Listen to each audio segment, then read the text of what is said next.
Now, a charity that helps young people gain confidence and get experience in broadcasting says its future is in jeopardy. Kic FM's £100,000 annual funding is being withdrawn. Now, although organisers accept we are in tough economic times, they believe the decision is going to hit jobless youngsters hardest, and in a region where unemployment is rising faster than elsewhere. Well, Ben Sidwell is in Wolverhampton now. Ben, is there actually anything they can really realistically do about this?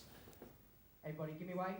Well, as far as the government funding is concerned, the answer there is probably no, which is why they're holding events like this at the Lighthouse Cinema in Wolverhampton. Here this evening they're launching a DVD documentary about Kic FM. They hope that will raise the station's profile and get them the much-needed funding they need to keep them on air. Yes, guys, you listen to Kic FM, the voice of the new generation. Joining me live. Since it first started broadcasting in the year 2000, more than 5,000 youngsters have come through the doors of Kic FM in Wolverhampton. Here's a bit of Tyre Cruise and Dynamite here on Kic FM. The radio station is a youth project aimed at helping youngsters from all walks of life. Run almost totally by volunteers, it's always been funded by the government. But at the end of this month, the £100,000 grant the project receives is being stopped. I'm heartbroken. I can't stop thinking about it. I actually cried. I do my own blog and I actually cried on one of my vlogs that I do, and it was just it's really hard for me to accept it. Being somewhere for 3 years and it just being snatched away from me is not fair, and it just doesn't make sense to me either how it's being taken away. Professor Roger Seifert is from the Wolverhampton Business School.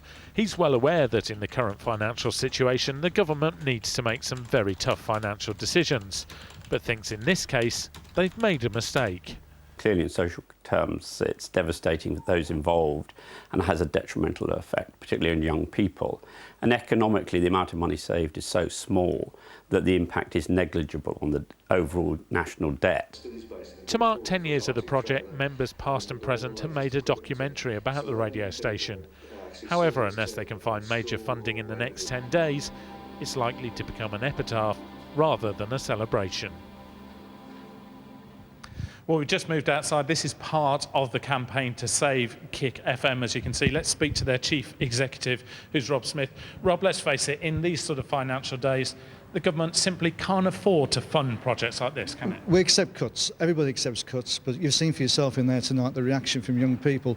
It seems to me that young people are bearing a disproportionate share of those cuts, with the MA going university cuts, Future Jobs Fund. It's too much, too fast. But isn't it down to you now, not the government, to find the money to keep this going as worthy as it is? We've been funded by the government now for 14 years. We accept the change, but the timescale is far too tight to react to it.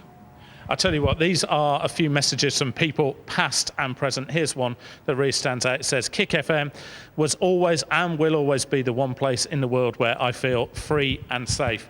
But if they can't find that £10,000, £100,000 worth of funding in the next couple of weeks, Kic FM probably will be no more.